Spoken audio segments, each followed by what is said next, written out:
Papa Dudut. Magandang araw po sa iyo at sa lahat ng mga nakatutok palagi sa Barangay Love Stories.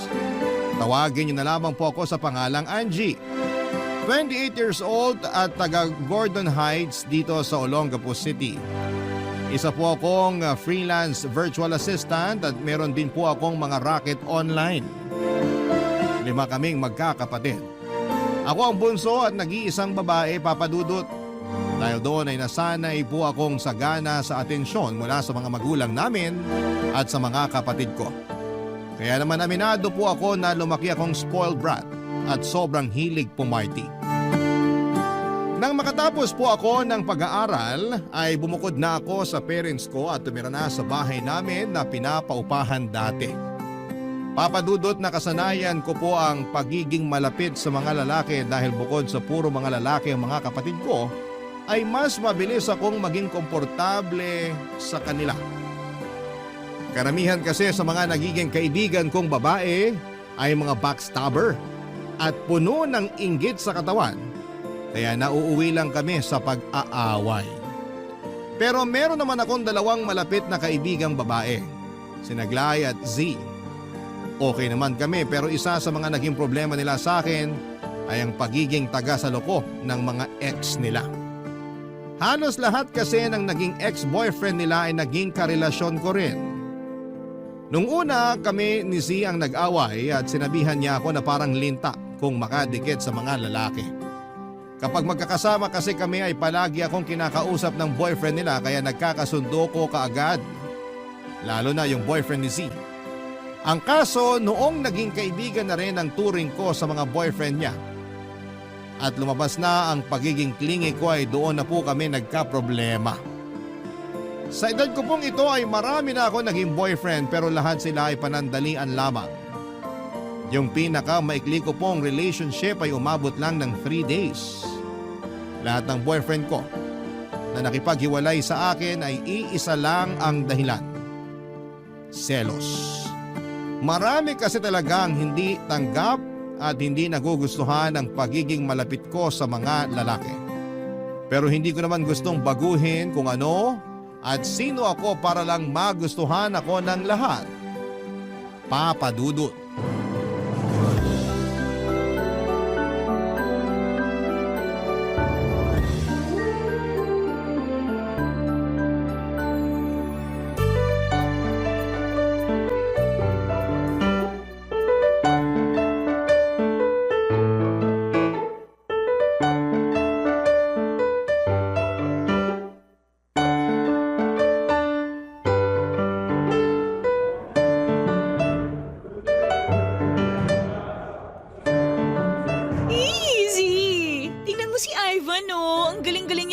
Basketball.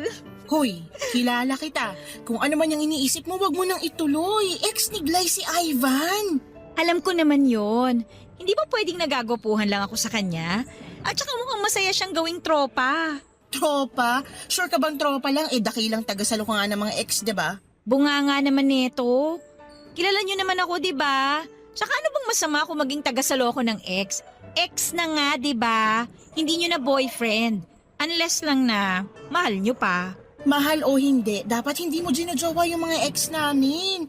Di ka ba aware sa girl code? O kung di mo talaga alam, kahit simpleng respeto na lang. Wala pa kayang 1 buwan na hiwalay si Glay at Ivan? Girl, kapag nakipag-break ka sa isang lalaki, mag-move on ka na kaagad. Kadiri naman kung babalikan mo pa. Hindi ba mas kadiri kung maging tagasalo ng ex? Hindi. Kung wala na kayong feeling sa mga ex ninyo, hindi yon kadiri. Unless na bitter ka pa rin matapos nyo maghiwalay. Ay, kung di lang kita kilala, mapipikon talaga ako sa'yo. Pero girl maghunos dili ka naman. Alam mong hindi pa 100% na nakaka-move on si Glay kay Ivan. What if masaktan mo yung kaibigan natin sa gagawin mo? May kipagkilala pa lang naman ako kay Ivan. Tsaka huwag kang nga mag-alala kasi kakausapin ko naman si Glay. Kapag inamin niya na may feelings pa siya kay Ivan, di kakaibiganin ko na lang yung tao. Pero kung wala na silang chance magkabalikan, then landian mode is on. Ibang klase ka talaga. Tindi mo, girl. Malakas loob ko sa mga ganyang bagay. Kasi wala naman sa lahi namin yung nire-reject ng isang lalaki kapag kami na yung nag-first move. Wow, ang yaman mo sa confidence. Hindi lang confidence, pati sa ganda. Grabe, ang lakas ng hangin. Di ka ba nilalamig? Hindi lamig tong nararamdaman ko, no? Kilig, bes! Lalo na kapag nakakashoot si Ivan. Oh, grabe, ang gwapo niya talaga. Kakasabi ko lang na maghunos dili ka eh. Hindi uso sa akin maghunos dili, no? Konti na lang, lalaglag na yung panty ko dyan kay Ivan. Ay, sana sa akin naman siya mag-shoot. Hoy, yung bunganga mo nga. Kadiri ka naman. Wow, makapandiri ka, parang virgin ka pa. At least ako hindi nagpa-first move sa lalaki. Pero isang sabi lang, G ka kagad sa motel. Girl, huwag ka magmalinis kung kitang-kita yung dumi, okay? Ay, basta mas malandi ka. Salamat sa compliment. Kung kalandian lang din naman yung usapan, wala sa inyong dalawa ni Glay yung makakatalo sa akin, no? Girl, kahit di mo sabihin, alam na namin yon. As in, nakatatak na sa isip namin ni Glay. Grabe talaga kayo sa akin. Kaibigan niyo ba talaga ako? Same question para sa'yo nang ginawa mo yung mga ex namin. Ay, di ka maka-move on, te. Nakakaumay ka, promise. Mas lalo ka mauumay kung di mo tatantanan kakajowa sa mga ex namin ni Glay. Kapag ikaw, sinaktan lang ni Ivan na yan, huwag kang iiyak sa amin, ha? Seryoso? Siya yung mananakit sa akin? Girl, baliktad yata. Yabang nito, mabuntis ka sana. Oy, protektado ako, no? Eh di ikaw na. Certified na malandi ka nga talaga. Laban na laban eh. Sayang yung ganda kung mabubulok lang. Kaya ikaw, lumandi ka na hanggat kaya mo. At ikaw naman, please lang. Uso rin lumandi responsibly. Pakinote. Ha? Diyan, sa kuting mo. Papadudod sa kabila ng mga paalala sa akin ni Z ay itinuloy ko pa rin ang pakikipaglapit ko kay Ivan.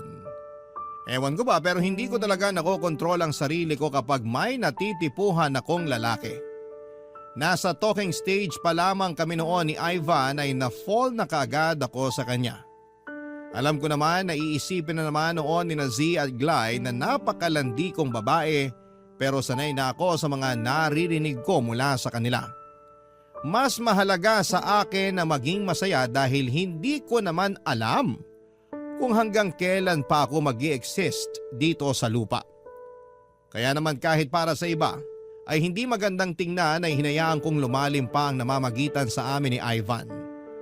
Dahil gusto ko talaga si Ivan ay sinadya kong patagalin ang panliligaw niya. Alam ko naman kasi na sa ganong stage ko lamang makikita yung full effort ng isang lalaki. Kapag naging kami kaagad ay mawawala na yung excitement at mabilis lang kaming mauumay sa isa't isa. Batid ko na marami ang pwedeng mainis sa akin kapag narinig na nila itong parteng ito ng kwento ko. Pero mas pinili ko po ang magpakatotoo na lamang dahil pinagdadaanan ko naman po talaga to bago ko naisipang ibahagi sa inyo. Hindi ko naman itinago na nagkikita at nagde-date na kami ni Ivan pero nang malaman yon ni Glay ay doon na po kami nagkaroon ng panibagong away. Nangyari na yon noon pero mas naging malala noong si Ivan na ang pinag-uusapan, Papa Dudut.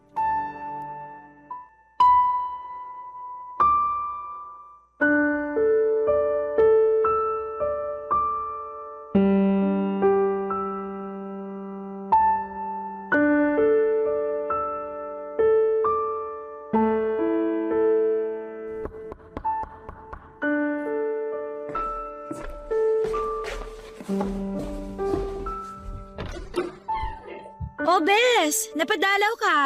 Mag-usap tayo. Pasok na. Lika, anong meron? Ngayon ka na lang pumunta dito sa bahay, ah. Alam mo kung bakit kita sinadya ngayon? Hindi ko yata natanggap yung memo. Kasi sumusobra na naman yung kalandian mo. Kalandian? Excuse me, may inagaw ba ako sa'yo? Oo, si Ivan. Wait. Hindi mo yata na-gets yung tanong ko. Ang sabi ko, sa'yo. Bes, hindi na sa'yo si Ivan. Nag-break na kayo, di ba? Hindi mo ba talaga naiintindihan yung girl code, ha? O sadyang hindi mo mapigilan yung pangangati mo? Bakit pa galit na galit ka? Huwag mo sabihin may feelings ka pa rin kay Ivan until now. Paano kung sabihin kong oo? Itanga ka akong ganun. Ngayon ka lang umapila kung kailan malapit ko na siyang sagutin. Sana kinumpronta mo na ako kagad nung nasa talking stage pa lang kami. Hindi mo naman siya mahal eh. Inaatake ka lang talaga ng sakit mong kalandian kaya lahat ng nagiging ex namin, nilalandi mo. Alam mo, nakakairita kayo ni Z. Pareho kayo ng mga linyahan eh. Wala na bang iba? Paulit-ulit na lang kayo sa kalandian issues niyo sa akin. Kilala niyo naman ako noon pa. Tapos ngayon, parang lagi na lang kayo nagugulat sa mga ginagawa ko. Kala ko ba tanggap niyo lahat sa akin nung kinakaibigan niyo ko ni Z? Yun na nga yung masaklap dun eh. Kaibigan yung turing namin sa'yo. Pero ang ending, para lang kaming nagpapasok ng ahas sa buhay namin. O baka mas tamang sabihin na para kang linta na dikit ng dikit sa mga ex namin ni Z. Clingy ako sa mga lalaki. Wala lang sa akin yun. Pero lahat ng ginagawa ko binibigyan nyo ng mali siya eh. Lahat na lang masama sa inyo. Kasi kahit sa anggulo mo tignan, hindi maganda sa isang babae na masyadong madikit sa lalaki. Masyado kang inviting eh. Sa ginagawa mo, parang pinatunayan mo na talagang ikaw yung babae para sa lahat. Tipong konting kalabit lang, bibigay na. Sino pa nga ba naman yung lalaking tatanggi kung ikaw na mismong naghahain ng sarili mo? Wow! Napaka-judgmental mo naman. Wala tayo sa korte para husgan mo ako ng ganyan. Walang mali siya sa akin yung pagdikit-dikit ko sa ibang mga lalaki. Pero yung kay Ivan, syempre meron yun kasi gusto ko siya eh. Makapagsalita ka naman, kulang na lang sabihin mong pokpok ako ha? Bakit? Hindi pa ba? Hindi ka lang nagpapabayad pero parang gano'n na rin yon. Oh my gosh! Anong sinabi mo? Uubusin ko itong mga mong maldita ka! Ang kapal ng mukha mong sabihan akong pokpok! Samantalang ikaw yung nagbibilang ng mga lalaki sa buhay mo! Mas marami ka pa sa akin! O yan! Pinitiwan na kitang mahal na prinsesa! Kala mo hindi kita gagantihan? Aray ko! Makakariban lang ng buhok ko! Tumigil! Wala akong pakialam sa buhok ko! Layo ka ako si Ivan! Siya yung sabihan mo, wag ako! Tsaka, tigilan mo na nga yung katangahan mo! Kasi hindi man liligaw sa akin si Ivan kung mahal ka pa rin niya! Papadudot mula na mag-away kami ni Glay ay hindi na kami nag-usap pang muli. Kahit si C ay nararamdaman ko na dumidistansya na rin sa akin noon. Ine-expect ko naman na magkakampihan talaga sila dahil noong panahong yon ay hindi ko pa rin inaamin ang naging pagkakamali ko. Hindi ko na rin naman sila pinilit na sumama sa akin o kausapin ako dahil choice naman nila yon. Pero makalipas lamang po ang mahigit 1 linggo ay kinausap na ulit ako ni Z.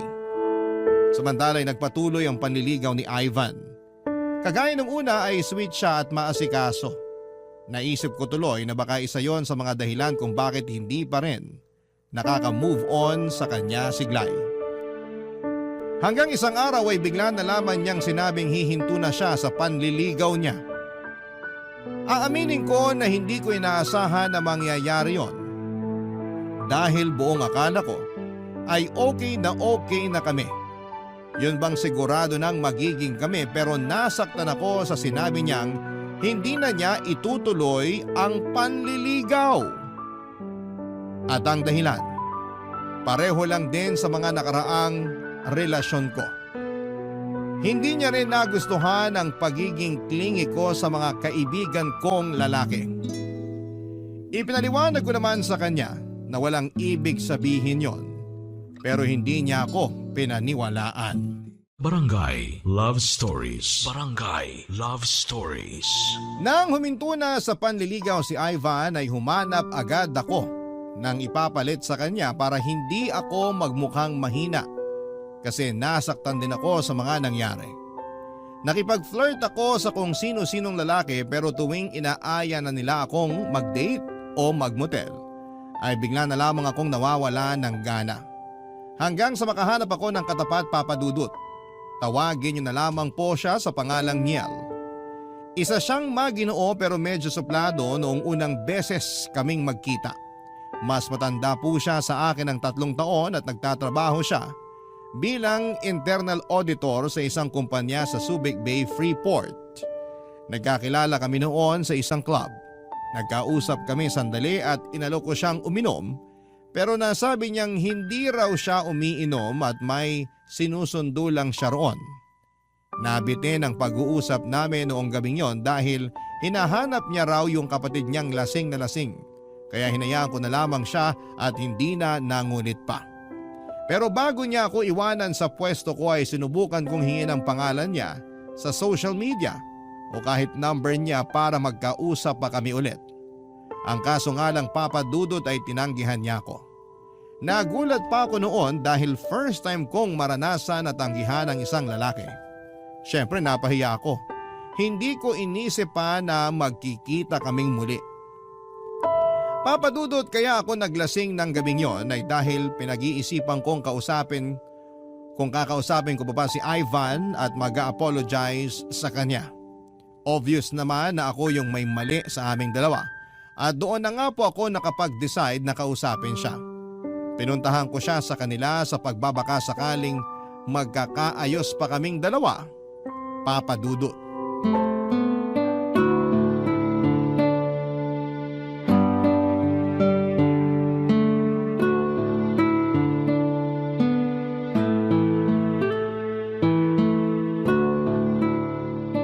Ivan!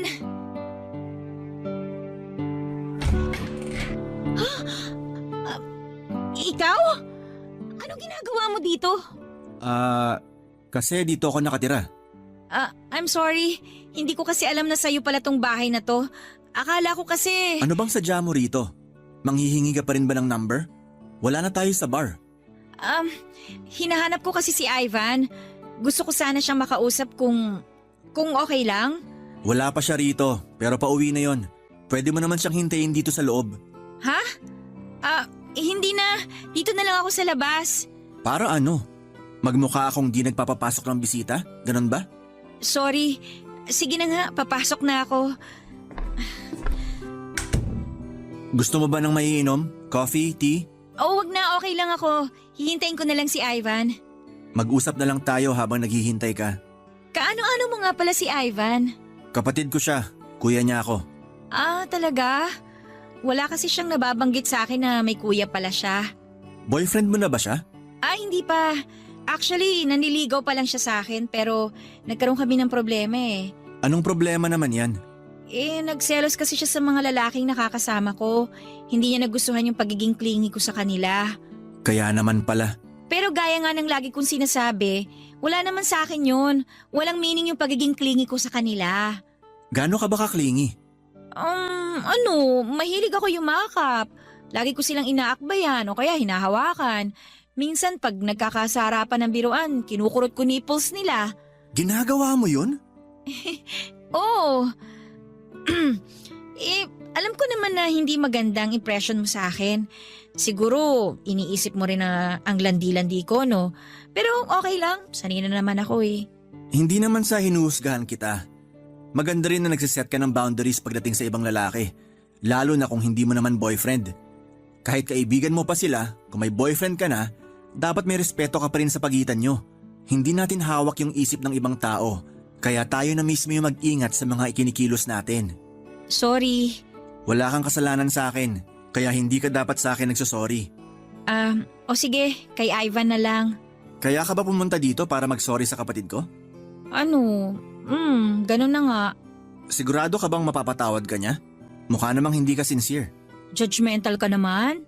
Kung sincere ka, bakit ngayon mo lang naisipan na kausapin siya? Siguro naman nag-usap na kayo bago siya tumigil sa panliligaw sa'yo. Bakit hindi mo ba kinuha yung pagkakataon na yon para mag-sorry? Hindi man porke late ko nang na-realize yung pagkakamali ko hindi na ako sincere. Okay, sorry kung na-judge kita. Pero hindi pa rin kita gusto para sa kapatid ko. Ha?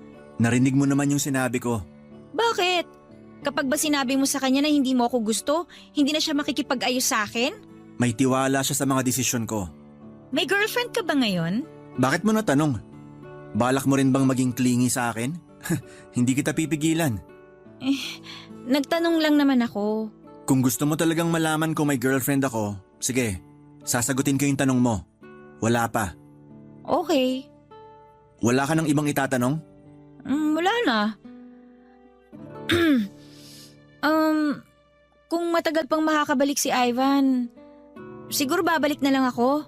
Kung babalik ka rito, ako lang din yung makakaharap mo, kaya hintayin mo na lang siya. Akala ko ba klingi ka sa ibang lalaki? Bakit parang naiilang ka sa akin? Kasi syempre, kuya ka ni Ivan eh.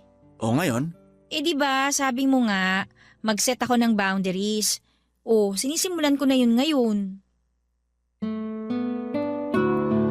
Papadudot parang tumalon ang puso ko nung time na yon nang biglang ngumiti si Miel. At yung ngiti na yon ay sinundan pa niya ng mahinang pagmumura na halos hindi ko na narinig. Hindi niya siguro akalain na gagamitin ko rin sa kanya yung sinabi niya. Natawa pa ako noon dahil ang cute niyang magmura.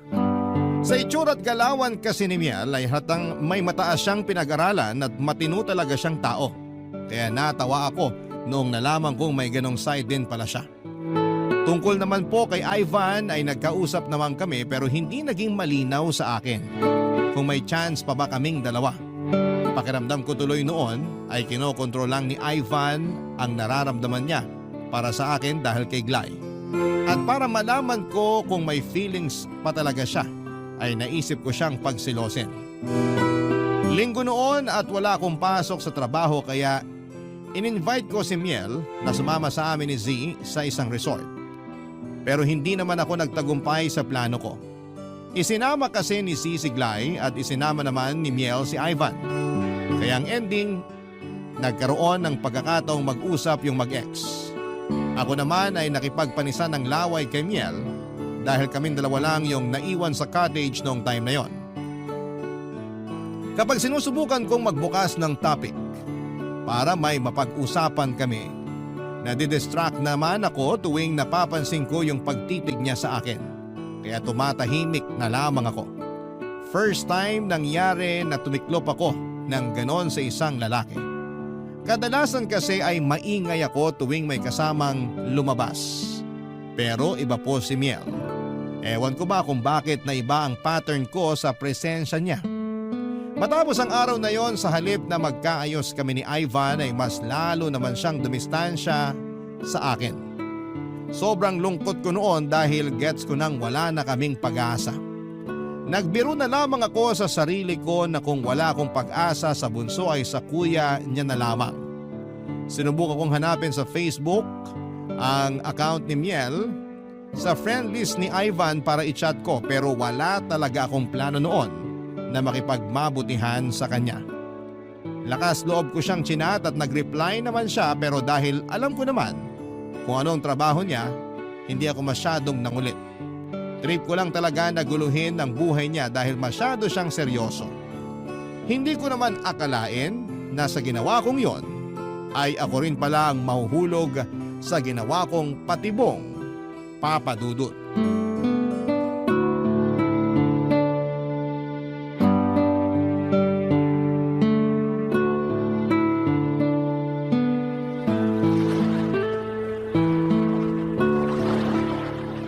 Ano bang ginagawa natin dito sa tabing dagat, Z? Huwag mo sabihin magsisenti ka ha. Sana hindi mo na lang ako sinama. Wait lang kasi. Bakit nga? May gusto kasing kumausap sa'yo. Sino naman? Isang tao na nasaktan mo at nasaktan ka rin. Kaya siguro ito na yung tamang panahon para magkaayos kayo. Ay nako, kung siglay ang tinutukoy mo, alam mong napaka-imposibleng makipagkita yun sa akin ngayon. Paano kung posible? Glay! Gulat ka, no? Narinig ko yung mga sinabi mo kanina. Girls, bibili muna ako ng food and drinks natin Usap muna kayo, okay? Z, sandali. Mag-usap kayo! Ingat, Z! Kumusta ka? Okay naman. May boyfriend ka na ba ngayon? Wala. Ka-talking stage. Hindi ko masasabing talking stage yun kung ako lang naman yung nag-i-initiate ng usapan. Okay. Si Ivan ba yon? Ha? Baliw. Tagal na namin hindi nag-uusap nun, no? Pero gusto kanyang makausap ulit. Paano mo naman nalaman? Sinabi niya sa akin. Alam mo di ko magets. Kwento mo na lang kaya lahat. Nag-usap kasi kami tungkol sa feelings namin sa isa't isa. Tapos inamin niya na confused pa siya ngayon. Paanong confused? Parang nagbago kasi yung isip niya nung huling beses kayong nagkausap. Na-realize niya na sincere ka naman daw sa mga sinasabi mo kaya gusto niyang magkausap ulit kayo. Angie, alam kong sobrang selfish ko sa sasabihin ko. Pero, pwede ba akong humingi ng pabor sa'yo? Kahit para sa pagkakaibigan na lang natin. Anong pabor yan? Kapag tumawag o nag-message sa'yo si Ivan, pwede bang wag mo na lang sagutin? At kung pwede, wag na wag ka nang makikipagkita sa kanya. Talaga ba, Glay? Aabot ka sa ganitong punto na magpapakadesperada ka para sa isang lalaki na hindi ka mabigyan ng assurance? Hindi mo kasi ako naiintindihan eh. Mahal na mahal ko pa rin si Ivan. At gusto kong ma-realize niya na mahal niya pa rin ako. Paano kung hindi? Ha? Eh di pinagmukha ka lang niyang tanga. Wala akong pakialam kahit magmukha pa akong tanga. Siya lang yung mahalaga sa akin ngayon. Kaya please, tulungan mo ko. Alam ko na kapag nagkausap kayo, malabo nang bumalik yung feelings niya para sa akin. Sure ako na ikaw yung pipiliin niya. Ang drama mo naman masyado. Hindi ko naman siya aagawin sa'yo, no? Hindi si Ivan yung lalaki na gugustuhan ko, okay? May iba na ako ngayon. Talaga? Sino? Eh, hindi mo na kailangan malaman kasi lalayuan ko na rin naman. Bakit? Basta. Ay, ikaw ha? Siguraduhin mo lang na pagkatapos ng usapan nating to, magkakabali ka na talaga kayo ni Ivan. Dahil kung hindi, nako, kakalbuhin talaga kita dahil sa katangahan mo sa kanya. Oo, promise. Gagawin ko lahat para maging kami ulit. Thank you, Bes. Ang baduy mo, nakakainis. Ano ba yan? Oh, buti buhay pa kayong dalawa.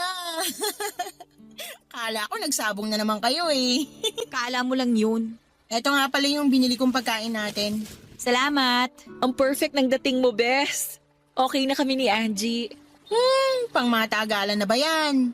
Baka sa susunod, magsabunutan na naman kayo dahil sa usapang ex. Hindi na ex yung type ko ngayon, no? Ang kaso, parang ang hirap niyang basahin.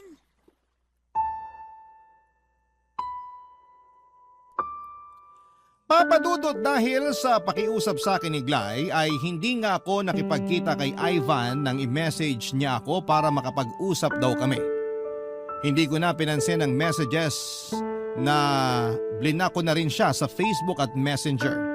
At dahil kapatid niya si Miel ay hindi na rin ako nagchat-chat sa lalaking yon, kagaya ng ginagawa ko noong nakaraan pa.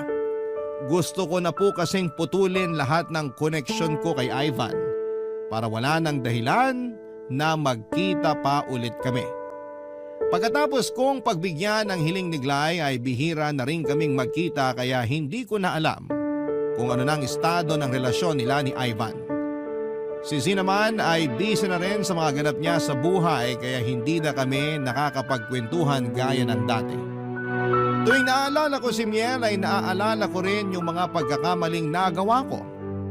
Lalo na doon sa parte na akala ko ay walang masama sa pagiging clingy ko sa mga lalaki. Sinubukan kong intindihin ang pinupunto ng mga kaibigan ko at na-realize ko na kung ano yung matagal na nilang ipinapahiwatig sa akin. Nakikipag-usap at nakikipagkita pa rin naman ako sa mga kaibigan kong lalaki pero hindi na ako dumidikit at dumilingkis sa kanila gaya ng ginagawa ko noon. Hindi na rin po ako naghanap ng lalandiin dahil parang bigla na lamang ako nawala ng gana sa ganong mga bagay. Nag-focus na lamang po ako noon sa trabaho ko. Isa pa ay hindi ko naman naging problema si Miel dahil noong panahon na yon ay 2 linggo na rin siyang hindi nagpaparamdam sa akin. Na-realize ko na baka hindi nga talaga siya interesado sa akin at napipilitan lamang siyang mag-reply dahil sa kakulitan ko. Medyo nasaktan ako kasi bukod sa parang napalayo na ako sa mga kaibigan ko, ay namatay din yung katiting na pag-asang may papatol pa sa akin na matinong lalaki, Papa Dudut. Barangay Love Stories. Barangay Love Stories. Papa Dudut, lumipas ang 2 linggo na hindi ko nakikita o nakakausap si Miel. Hindi ko nga po maintindihan yung nangyayari sa akin noong time na yon dahil makapal naman po talaga ang mukha kong magpapansin sa mga lalaki. Yun bang hindi ko po sila tinitigilan hanggat hindi ko nakukuha. Pero iba po si Miel. Parang nahihiya akong gawin yon sa kanya. Pakiramdam ko kasi ay mapapahiya lamang ako kapag ipinilit ko ang sarili ko sa isang matinong lalaki na kagaya niya. Habang lumilipas sa mga araw ay doon ko po unti-unting nare-realize na hindi na basta paghanga lamang ang nararamdaman ko sa kanya. Siguro kung liligawan niya lamang ako at hihilingin sa akin na huwag nang maging clingy sa mga lalaki ay gagawin ko po talaga. Parang willing akong gawin lahat para i-please lamang siya. Aaminin ko na nami-miss ko na si Miel noong time na yon. Pero para kay Glay, nagtiis na lamang ako. Nabalitaan ko kasi kay Z na okay na ulit sila ni Ivan. Baka kapag naging malapit kami ni Miel sa isa't isa at magkita kami ulit ni Ivan ay hindi yon magustuhan ng kaibigan ko. Bukod sa trabaho ko ay ginugol ko yung atensyon ko noon sa paghahanap ng mabibiling lupa na pwede kong pagtayuan ng bahay. Pero syempre lupa pa lang ang kaya kong hulugan buwan-buwan.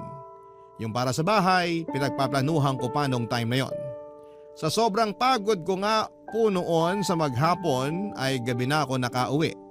At pagdating po sa bahay, hindi ko akalain na makikita ko roon si Miel na nakasandal sa may pinto na parang hinihintay akong dumating. Papa Dudut.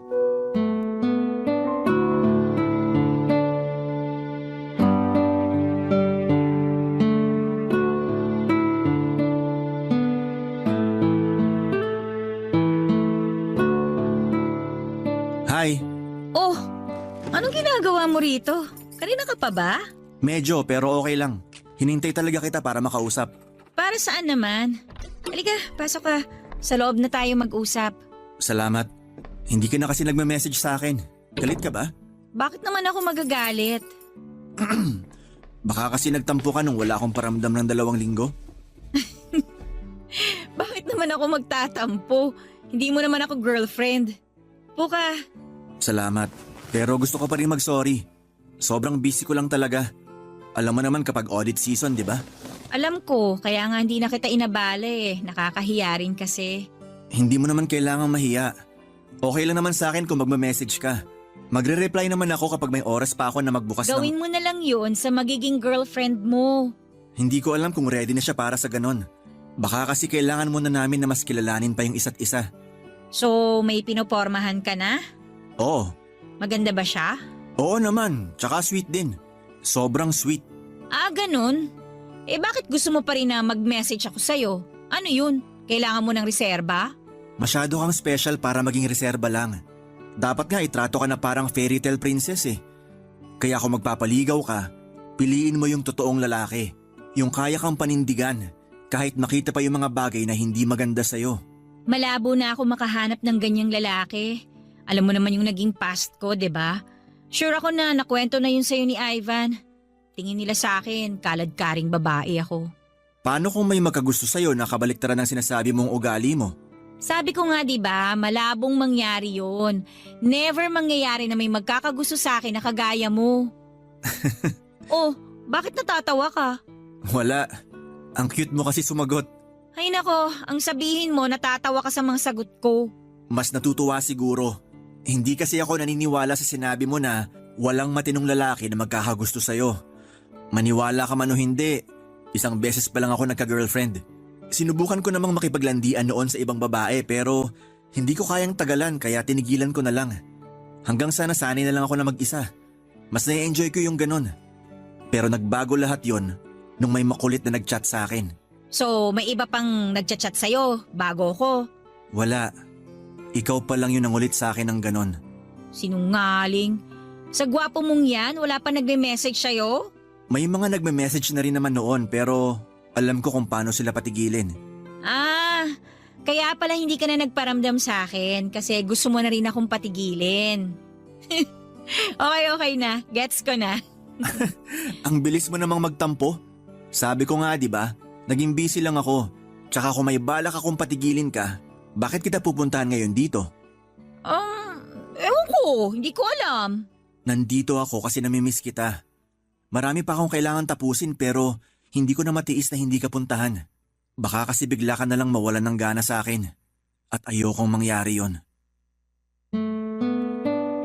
Papa Dudut, para po ako noong bulating binudbura ng asin sa sobrang kilig ng sabihin ni Miel na nami-miss niya ako. Ganon po ako karupok sa kanya. Noong nagpatuloy yung usapan namin ni Miel ay hindi ko talaga magawang alisin sa kanya yung mga mata ko. Halos ma-memorize ko na pati ang pagbuka ng bibig niya tuwing nagsasalita siya. At sa kaloob-looban ko, nagwawala na ang puso ko dahil sa saya. Sa kabila ng pagiging flirty ko, yun pa lamang ang unang beses na nakaramdam ako ng ganong katinding kilig para sa isang lalaki. Kaya naman noong time na yon ay sure na ako na hindi lang talaga basta paghanga ang nararamdaman ko para kay Miel. Noong gabing yon ay inamin sa akin ni Miel na gusto niya ako. Kinuha pala niya kay Sia ang address ng bahay ko, kaya alam niya kung saan ako pupuntahan. Hindi nga nagtagal ay nanligaw na rin siya sa akin, Papa Dudut. Bala ko rin sana siyang pahirapan noon, kagaya ng ginawa ko kay Ivan. Kahit na alam ko namang mabuti siyang tao at responsable bilang boyfriend kung sakali. Gusto ko pa rin siyang kilalanin ng lubos dahil sakaling maging kami na, gusto ko siya na yung huli kong maging karelasyon. Hindi ko nga po alam pero kapag nakikita ko siya ay nagiging malinaw sa akin yung future ko. Na siya na talaga yung makakasama ko hanggang sa pagtanda. Kahit kasi sobrang busy niya ay hindi niya ako nakakalimutang kumustahin. Naglalaan siya kahit kaunting oras para makausap ako. At sobrang saya ko. Kaya naman yung plano kong pahirapan siya ay hindi ko na napanindigan pa. Wala pang isang buwan ay tuluyan ko nang sinagot siya, Papa Dudut.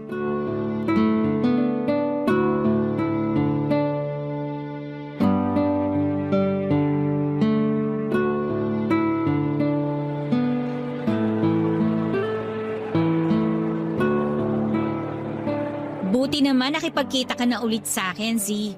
Kala ko kasi susumpa mo na ako eh. Bakit ko naman isusumpa yung kaibigan kong bumabait na ngayon?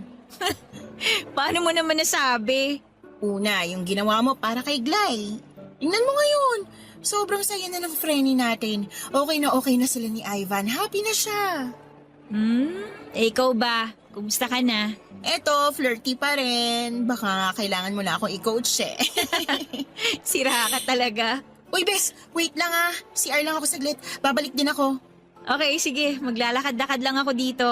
Sige, hanapin na lang kita mamaya. Ay, nako. Mukhang magmo-moment muna ako ngayon ah. Pwede ba ako sumama sa pagmo-moment mo? Babe! Nagulat ka ba? Siyempre! Kala ko ba may trabaho ka? Meron nga. Kumain lang ako sandali. Tapos paglabas ko, nakita ko kayo ni Z. Nandun lang ako sa tapat kanina. Yung kaibigan mo nga unang nakakita sa akin. Kilala mo na talaga siya ha? Ilang beses mo na rin kasi silang nakwento ni Glay. Tsaka marami kang pinakitang pictures yung tatlo. Ay, oo nga pala. Pwede ko bang hawakan yung kamay ng girlfriend ko? Lakad muna tayo rito. May 15 minutes pa ako. Okay. Tsaka hindi mo naman kailangan magpaalam kapag hahawakan mo yung kamay ko. Kahit girlfriend na kita, hihingin ko pa rin permiso mo sa mga gusto kong gawin. Pero sa'yo na ako, di ba? Yung puso mo lang yung sakin. Pero yung sarili mo, ikaw lang nagmamay-ari niyan. Lagi mong tatandaan yon. Kaya hindi porket boyfriend mo na o kahit asawa mo na, pwede nang gawin lahat ng gusto sa'yo. Ikaw palagi yung magdidesisyon para doon, okay? Ikaw talaga? Gusto ko lang naman na makipag-holding hands sa'yo habang naglalakad tayo pero pinangaralan mo na kaagad ako. Yung totoo, boyfriend ba kita o kuya?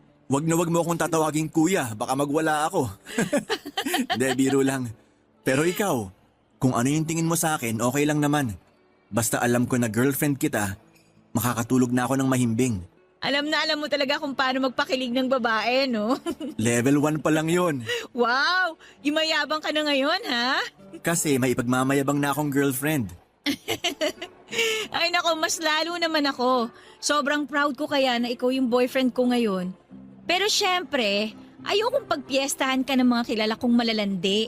Kaya gusto ko na low-key lang tayo. Baka mamaya niyan kasi agawin ka pa nila sa akin. Ay nako, talagang kakalbuhin ko silang lahat. Hindi naman ako magpapaagaw. One woman man ako, babe. Kapag sinabi kong seryoso ako sa'yo, hindi ako makikipag-flirt sa ibang babae. Hindi ka rin ba ma-attract sa kanila kahit maganda o kaya artista? Iba naman yung klase ng attraction pagdating sa mga artista. Kung sakali man, walang mali siyang paghanga lang yon kasi nagagalingan ako sa ginagawa nila. Aba dapat lang talaga na ganong klaseng paghanga lang ang ibigay mo sa kanila. Nga pala, parang hindi ka na lumalabas kasama mga kaibigan mo. Tsaka na ako sasama sa kanila kapag pwede ka na. Bakit naman? Okay lang naman sa akin kung gusto mong pumarty kasama sila. Pero mas gusto kong kasama ka. Baka kasi isipin mo kung ano-anong mga ginagawa ko kapag lumabas kami. Ayoko naman ng ganun. Bakit naman ako mag-iisip ng ganon? May tiwala ako sa'yo, okay? Kaya kung gusto mong sumama sa kanila, hindi mo na kailangan magpaalam sa akin. Basta sabihan mo lang ako kung nasan ka para alam kong safe ka. Okay na sa akin yon. Sana kapag nagkaanak tayo, sa'yo magmana, no? So, gusto mo nang magkaanak tayo?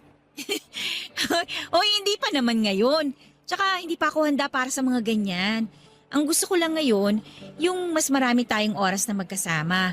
Pero naiintindihan ko naman na busy ka pa. Kapag tapos na yung lahat ng hinahabol naming trabaho, babawi ako sa'yo. At hindi ko na hayaang magtampo ka ulit sa akin. Kasi baka i-reject mo ako kapag bigla ako nag-propose. Anong gagawin mo pag nireject ko yung proposal mo? Magwawalwal. Pero syempre, hindi naman ako magpo-propose kung alam kong hindi ka pa handa. Kaya ko naman maghintay. Kahit kailan. Papadudot bago pa man naging kami ni Miel, nabawasan na ang pagiging clingy ko sa mga kaibigan kong lalaki. Tuwing nakikipag-usap kasi ako sa kanila ay palagi ko nang naiisip ang nararamdaman ng taong minahal ko ng sobra noong time na yon.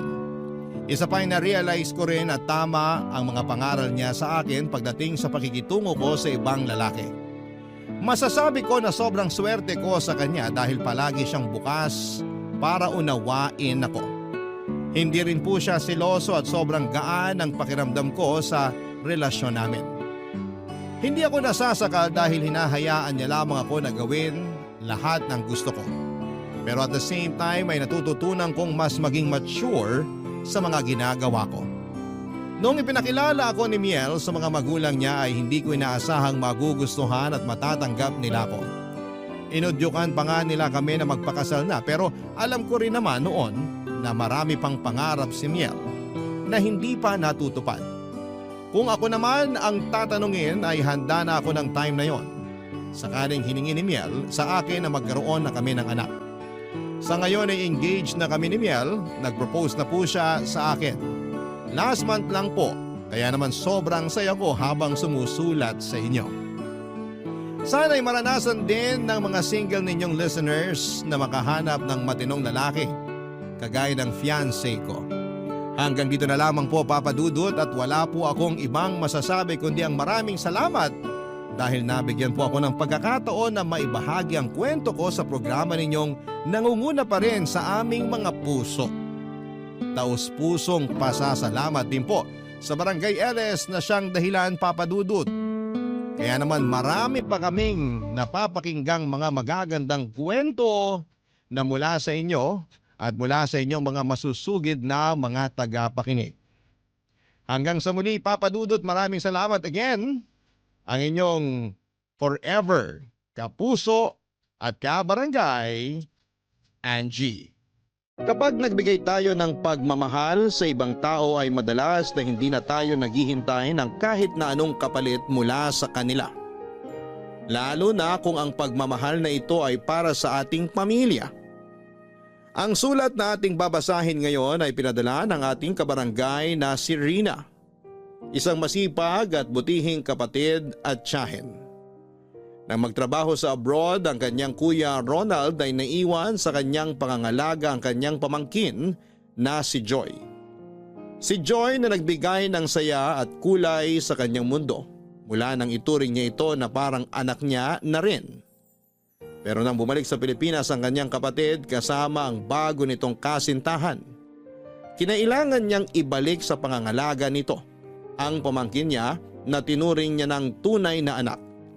Kakayanin ba ni Rina na mawalay sa kanya si Joy? Ano nga bang magiging karapatan niya sa anak ng sarili niyang kapatid? Ano ang magiging buhay ng batang si Joy sa piling ng kanyang daddy at girlfriend nito? Muli pa kaya silang magkakasama ni Rina?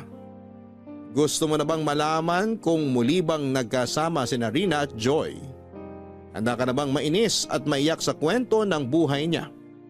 Paano nga ba pinaglaban ni Rina ang kanyang karapatan sa bata?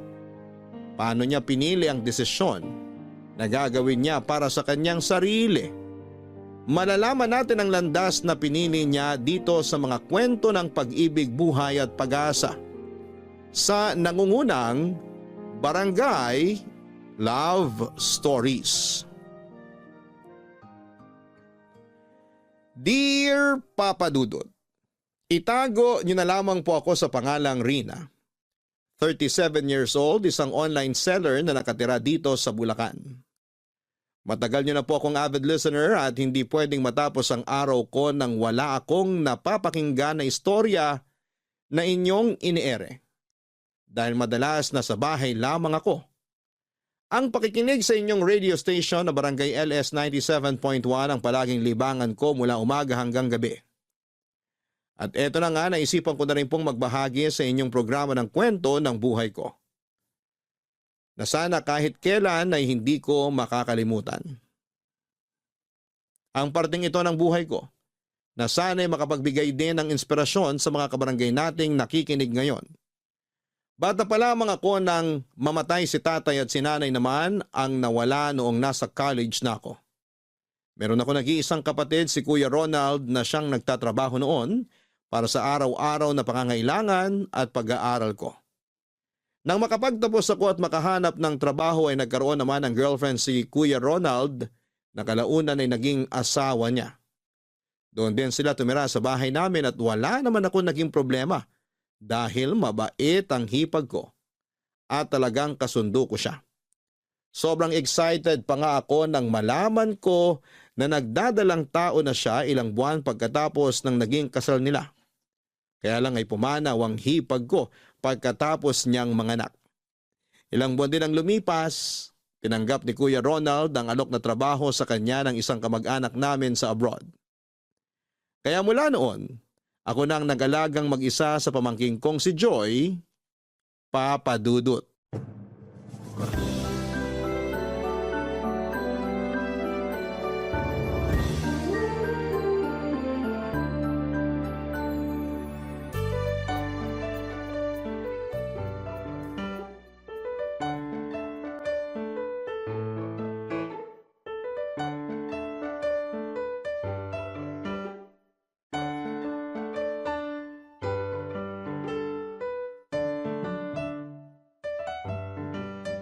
Sa wakas, nakatulog na rin ang pamangkin ko.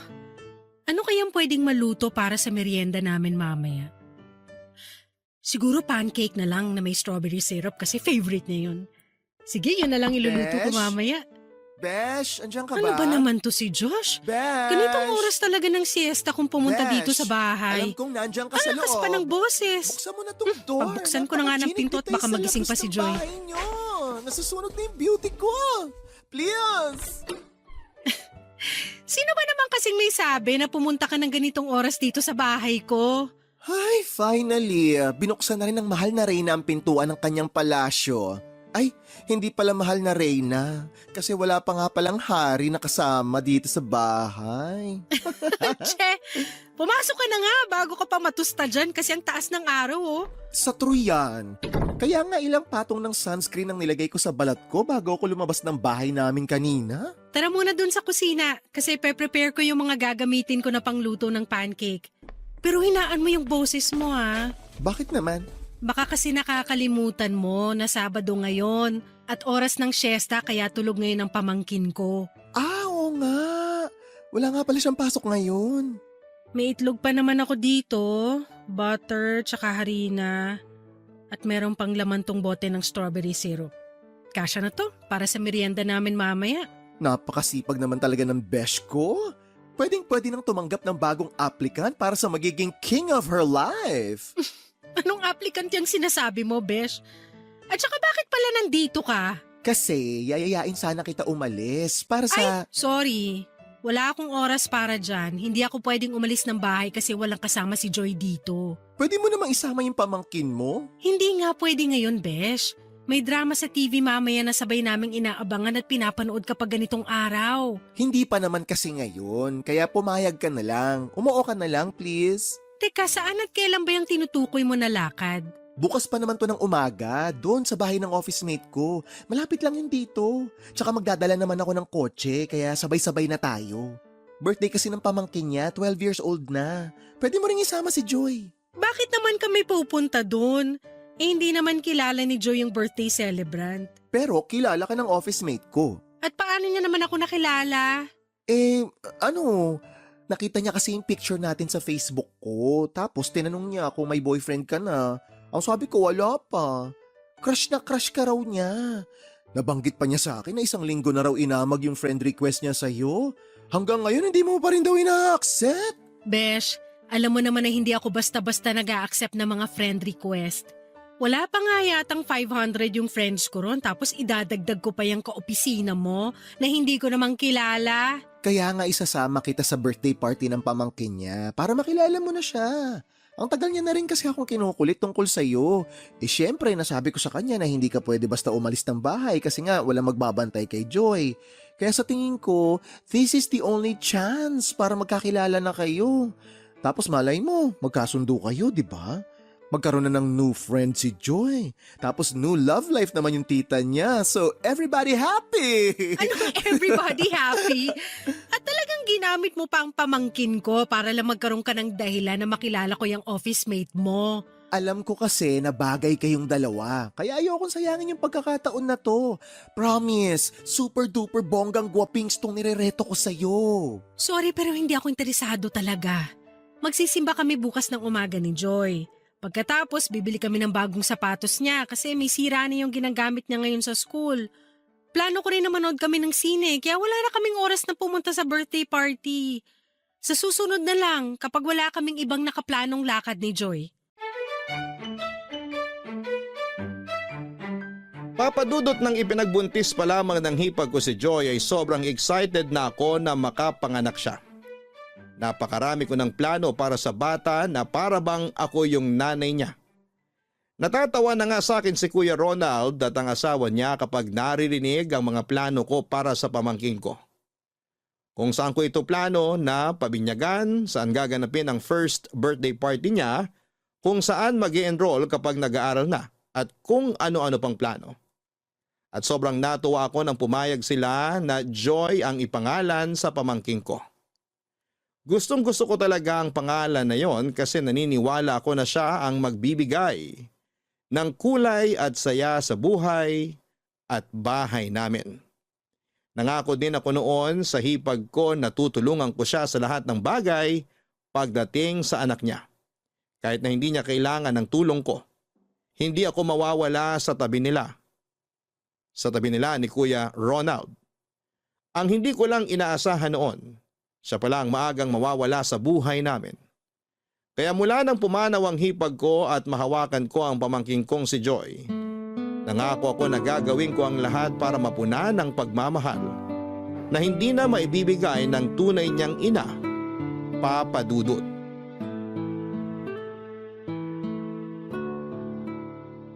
Relax lang, Joy. Oh, isang inhale pa rito sa puffer na para sa hika mo. 1, 2, 3, inhale. Tatanggalin ko na tong puffer sa bibig mo, ha? Ayan. Wala na sa bibig mo tong hawak ko. Relax lang. Okay? Kumusta na ang pakiramdam mo ngayon? Mas okay na po kaysa kanina, tita. Mabuti naman. Masyado ka yata kasing na-excite na gamitin tong bagong sapatos mo. Tumakbo ka pa talaga kanina ng ilang beses mula sa kusina hanggang dito sa sala. Tinitingnan ko lang po kung totoong matibay itong sapatos na nabili natin. Yun po kasi ang sabi nung sales lady na nagbenta sa atin ito kahapon eh. Mukha namang mas matibay to kaysa dun sa mga nauna mong sapatos. Yung paa mo lang talaga yung may problema. Kaya mabilis nasisira mga sapatos mo. Grabe ka naman po, tita. Kasi naman, Joy, Halos buwan-buwan na yata tayong bumibili ng bagong sapatos mo. Mukhang tama nga yung sinabi ng Tito Josh mo na pinaglihi sa gunting yung mga paa mo. Hindi naman po mukhang gunting ang mga paa ko. Hindi nga, pero para namang gunting kung manira ng sapatos. Pero huwag kang mag-alala. Kapag tumawag ang daddy mo, sasabihin ko na padalang ka ng maraming sapatos. Baka kasi mas matibay ang mga sapatos na galing doon sa Singapore. Okay lang naman po kahit wala akong bagong sapatos. Kung pwede nga pong magtsinelas sa school, yun na lang pong susuotin ko eh. Yan naman ang hindi mo pwedeng gawin kasi mapapagalitan ka ng teacher mo. Ano pa bang gusto mong ipabili sa daddy mo para masabi natin kapag tumawag na ulit siya? Wala na po, tita. Okay na po sa akin yung mga palagi niyong binibili na gamit. Kailan po ba ulit siya tatawag? Baka mamayang gabi o kaya bukas. Bakit? Miss mo na ba ang daddy mo? Sakto lang po. Paanong sakto lang? Hindi ko naman po siya palaging nakakausap sa video call. Kaya okay lang po kahit hindi siya masyadong tumawag. Tsaka, nandyan naman po kayo palagi para sa akin eh. Kahit wala si daddy sa tabi ko, okay lang po basta kasama ko kayo, Tita Rina. At marunong ka ng mambola, ha? Hindi po bang bobola yun? Totoo po na palagi akong happy basta po kasama ko kayo. Payakap nga ako sa napaka-cute kong pamangkin. Tita, ang higpit naman po na yakap nyo. Hindi ko kasi mapigilan na yakapin ka ng mahigpit. Teka, baka dumating na pala yung service nyo papasok sa school. Ito na ulit yung puffer mo. Hala, tita, ang cute naman ng keychain na lalagyan ng puffer ko. Kulay pink tapos may design pa na pusa sa gilid. Nagustuhan mo ba? Sobra po! Mabuti naman, para hindi mo makakalimutan kung saan-saan tong puffer mo.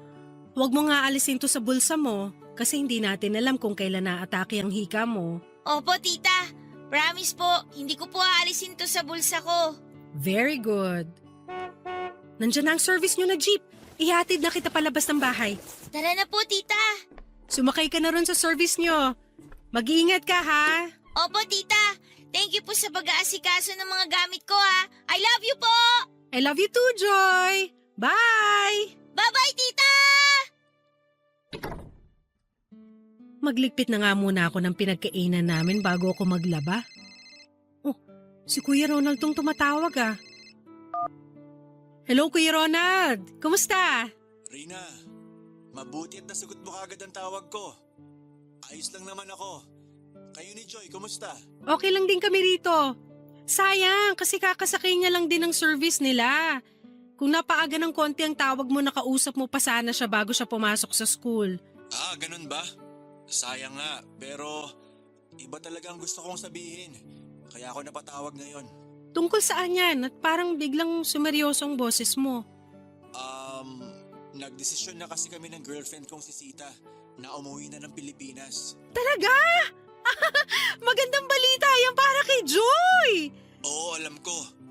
Pero Rina, hindi kami dyan titira sa bahay na naiwan ni nanay at tatay. Doon kami tutuloy sa bahay ni Sita sa Cavite. At plano sana namin na kunin na mula sa iyong pangangalaga sa anak ko.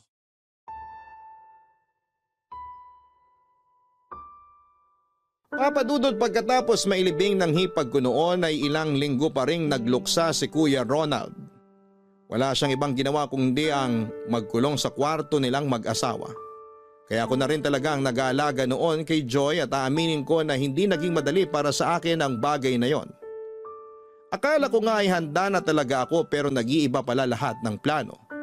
Kapag nandyan na yung bata, parang nagba-back to zero lahat ng mga bagay na pinaghandaan ko. O siguro kasi, ang inaasahan ko noon ay 3 kaming magkakasama sa pag-aalaga kay Joy pero ako na lang pala ang matitira noon. Ganun pa man ay pinilit ko pa rin kayanin ang lahat. Kasi walang ibang aasahan noon ang pamangkin ko, kundi ako lamang. Mabuti na lang at kahit papaano ay nagsimulang bumalik ang sigla ng kapatid ko. Tinutulungan niya na ako sa pag-aalaga kay Joy. At nang magdesisyon siyang magtrabaho sa abroad ay nag-decide na rin akong mag-resign sa trabaho ko. Doon ko sinimulan ang pagiging online seller para palaging nasa bahay lamang ako. At nang umalis na nga si Kuya Ronald para magtrabaho sa abroad, ay doon ko na mas lalong sinimulan na paikutin ang mundo ko sa pamangking kong si Joy, Papa Dudut. Papa Dudut, masasabi ko na maswerte ako kasi lumaki na mabait, matalino, malambing at sobrang mapagmahal na batang pamangkin kong si Joy. Kagaya ng inaasahan ko, binigyan niya ng kulay at saya ang mundo ko. Kaya siguro hindi na rin ako naghangad noon ng pansariling kaligayahan kagaya ng love life kasi sapat na yung nakatuon lang ang atensyon ko sa kanya. Ilang manliligaw din ang binasted ko noon kasi pakiramdam ko. Nakagugulo lamang sila sa pag-aalaga ko sa pamangkin ko. Naiinis na rin nga sa akin ang kaibigan kong si Josh kasi tinanggalan ko na raw ng personal na happiness ang sarili ko. Ang sabi ko naman ay ayos lang sa akin kasi masaya na talaga ako bilang tita at guardian ni Joy. 6 na taon ang lumipas mula nang mag-abroad si Kuya Ronald at nakatanggap ako ng tawag mula sa kanya. At sinabi niya na may bago na siyang girlfriend. Wala naman ako naging pagtutol kasi kung saan siya masaya, palagi ko siyang susuportahan. At nang nasa 9 na taong gulang na si Joy, pinakilala sa kanya ni Kuya Ronald ang girlfriend nito nang magka-video call silang dalawa. Kagaya ng sinabi ko ay matalinong bata ang pamangkin ko at siguro'y nagmana rin siya sa akin na basta masaya ang papa niya ay masaya na rin siya para dito. Dahil sinabi niya noon na super excited na siyang makita ng personal ang magiging bagong babaeng nagpapasaya sa daddy niya, Papa Dudut. Nandito na sa bag na to yung mga pambahay ni Joy, tsaka yung mga pangalis niya. Dito naman sa kabilang bag yung mga sapatos niya, tsaka yung paborito niyang unan, kailangan kasama rin dito. Hindi makakatulog si Joy nang wala ang paborito niyang hotdog na unan. Tita, pakiayos nga po yung ribbon sa likod nitong dress ko. Sige, lapit ka rito. Opo. Huwag ka masyadong malikot habang inaayos ko tong ribbon sa likod ng suot mong dress. Opo, tita. Ayan, maayos na. Thank you po. Parang ang dami niyo po palang inimpake ng mga gamit ko kasi ang laki po ng 2 bag na yan. Oo. Ilang araw din tayo magsistay dun sa bahay ng tita Sita mo, di ba? Opo, yun po ang sabi ni Daddy nung makausap ko siya sa video call nung nakaraan lang po. Pero buti po sinama niyo dito sa mga inimpake niyong gamit yung paborito ko pong hotdog na unan. Siyempre naman, hindi to pwedeng maiwan sa mga gamit mo. Kasi alam ko na mahihirapan kang matulog kapag wala to sa tabi mo. Tama po kayo. Yan po talaga yung laging nasa pagitan ng hita ko kapag matutulog ako. Kaya nga itong isa sa pinakauna kong nilagay dito sa malaking bag mo. Excited ka na ba makita ang daddy at tita Sita mo? Sobrang excited po. Pati nga po dun sa bahay ni Tita Sita kung saan tayo magbabakasyon.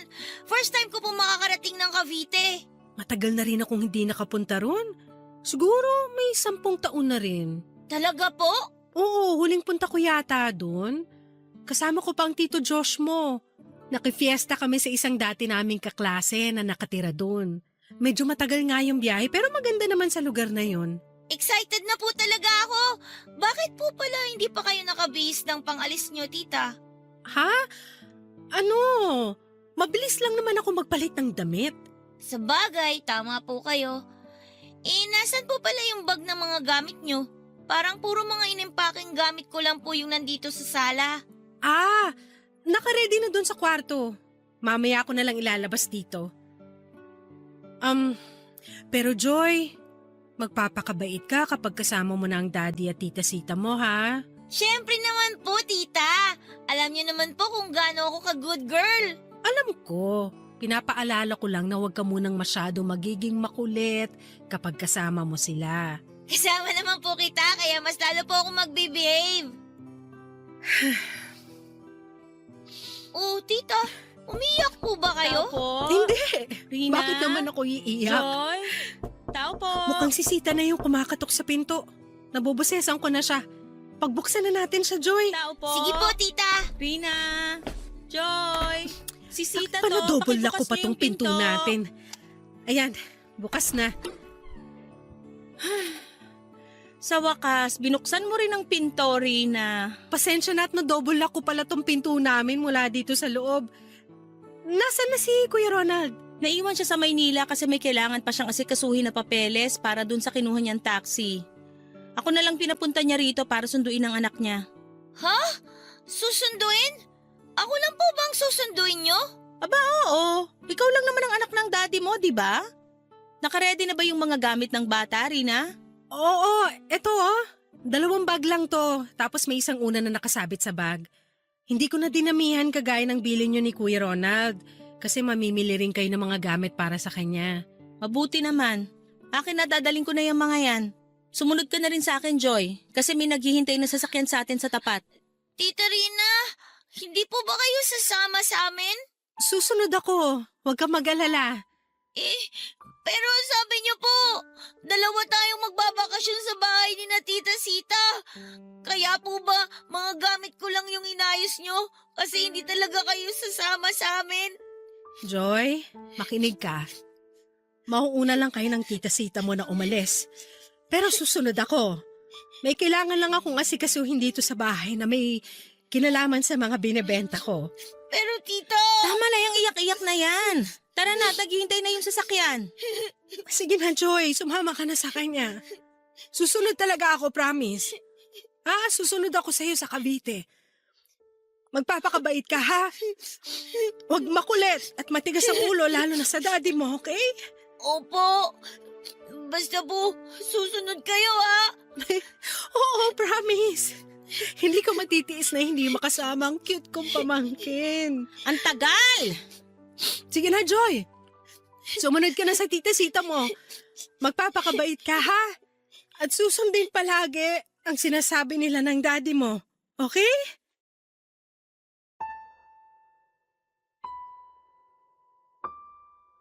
Papadudot nang sabihin ko noon kay Joy na malapit nang umuwi ang daddy niya ay sobrang excited talaga siya.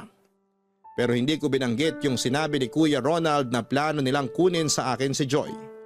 Kasi kahit ako ay hindi ko na mai-imagine na mawawala sa bahay namin ang pamangkin ko. Ang sinabi ko sa kanya ay magbabakasyon kaming 2 sa bahay ni Sita sa Cavite. Pero alam ko na kailangan noon ni na Kuya Ronald ng oras na makasama ang bata para mas makilala sila nito. At kahit napakabigat sa akin ay pinagbigyan ko sila sa hiling nila na huwag na akong sumama sa oras na kunin nila si Joy. Ang bigat nun sa akin. At hindi ko na rin napigilan ang mga luha ko. Sobrang napamahal na sa akin ang pamangkin ko. At naging pagkakamali ko siguro ay hindi ko naihanda ang sarili ko na pwede siyang kunin ni Kuya Ronald. Nakinalimutan kong hindi nga pala ako ang nanay ni Joy. Natita niya lamang ako at maliit lang ang karapatan ko sa pangangalaga sa kanya. Kaya kahit kailan, hindi ko naihanda ang sarili ko na mawala siya sa pangangalaga ko. Papa Dudut.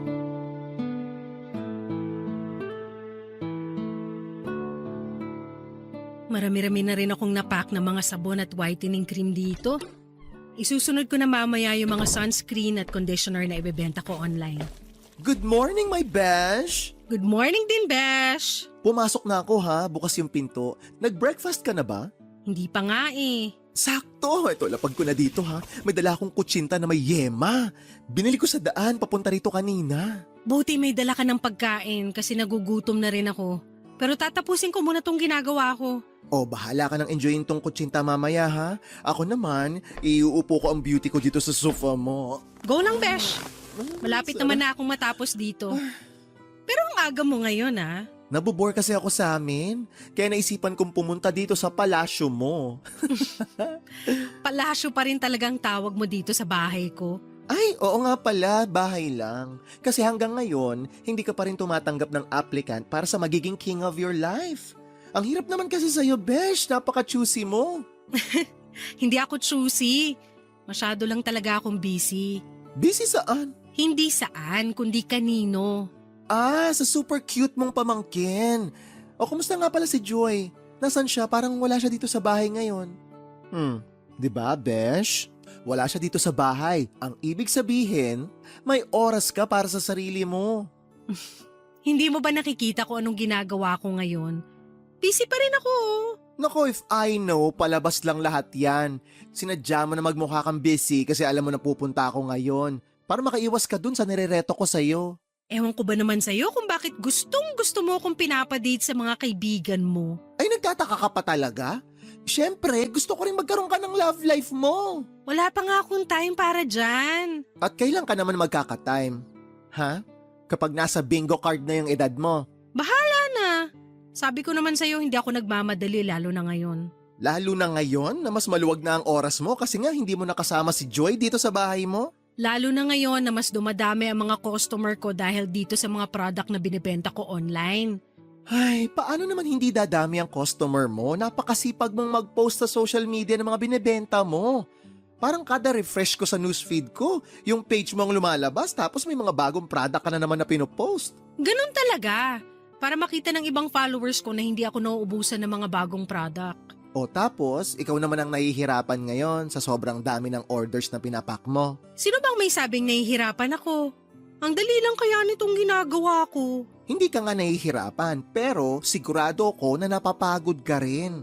Tinan mo paulit-ulit ka nagpapak ng mga order, paulit-ulit ka rin nagpiprint ng mga papel. Hindi ba nakakapagod yan? Pati naman ang kahit anong trabaho ang mapagod, di ba? Oo, pero hindi parte ng trabaho ang halos patayin ng katawan sa kakakilos para lang hindi mamalaya ng oras. Besh, kailangan mo rin magpahinga. Ilang araw pa lang ang nakalipas mula nung umalis si Joy dito sa bahay mo. Ang laki na ng ipinayat mo. Masyado mo nang napapabayaan ang sarili mo. Alam mo naman kung bakit ko ginagawa to. Ito lang yung naiisip ko na paraan.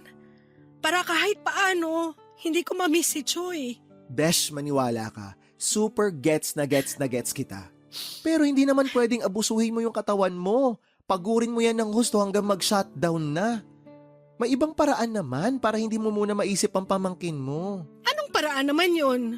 Kasi bawat sulok ng bahay na to si Joy yung naaalala ko. Sobrang miss ko na yung pamangkin ko, Besh. Miss ko na siyang makita at yakapin.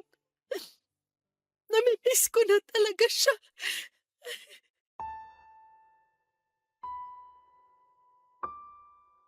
Papadudot, naging saksi ang kaibigan kong si Josh kung paano ko inalagaan at minahal ang pamangkin kong si Joy. Naging saksi siya kung paano ko pinaikot ang mundo ko sa bata. Kaya nang mawala sa pangangalaga ko si Joy ay nakita niya rin kung paano halos bumagsak ang mundo ko. Hindi ko alam kung paano ulit mag-uumpisa noon. Sa bawat gising ko sa umaga si Joy kaagad ang kailangan kong asikasuhin. Kaya hindi ko alam ang ibang paraan para simulan ang araw ko nang wala siya sa bahay. Doon na ako kinulit ni Josh na baguhin ang routine ng buhay ko. Sinubukan kong gawin yon sa pamamagitan ng pamamasyal mag-isa sa mall. Pero si Joy pa rin ang naaalala ko hanggang sa mga oras na yon. Kahit nga sa pagluluto sa bahay, pagliligpit at kung ano-ano pang bagay na pwede kong gawin. Wala akong ibang maisip kung hindi ang pamangking ko lang. Naririnig ko sa bawat sulok ng bahay ang mga tawa niya at sa gabi naman ay nararamdaman ko ang yakap niya na ginagawa niya noon bago ako matulog, Papadudot. Papadudot nang dumalaw si Kuya Ronald sa bahay at nagkausap kaming dalawa. Nangako siya na alagaan nila ni Sita ng mabuti ang pamangkin ko. Ang akala ko nga, Papadudot, nang dumating siya sa bahay kasama na niya si Joy pero gusto niya raw talagang munang masolo nila ang bata. Gusto nilang maging komportable sa kanila si Joy kaya muli siyang nakiusap na huwag muna raw akong magpakita sa bata ng ilang araw o linggo. Nang kinumusta ko naman si Joy sa kanya ay sinabi niya na nahirapan sila nung unang mga araw dahil madalas daw itong umiiyak. Hanggang sa nasanay na raw ito nang lumipas pa ang ilang araw, lalo na at mabait naman daw si Sita. Pumayag naman sila na makapag-usap kami ni Joy sa video call kahit papaano. Nag-decide na rin sila noon na hindi bumalik sa abroad pareho dahil may naipon naman na raw silang pera. Bumili ng taxi si Kuya Ronald na ginagamit niya noon sa pamamasada. Tinanong niya rin kung kailangan ko ba ng pera para pandagdag sa online business ko. Alam niya raw kasi na may mga oras na hindi sapat ang pinapadala niyang pera para kay Joy nung ako pa nag-aalaga dito. Ang sabi ko ay hindi ko kailangang magpabayad sa ginawa kong pag-aalaga sa bata.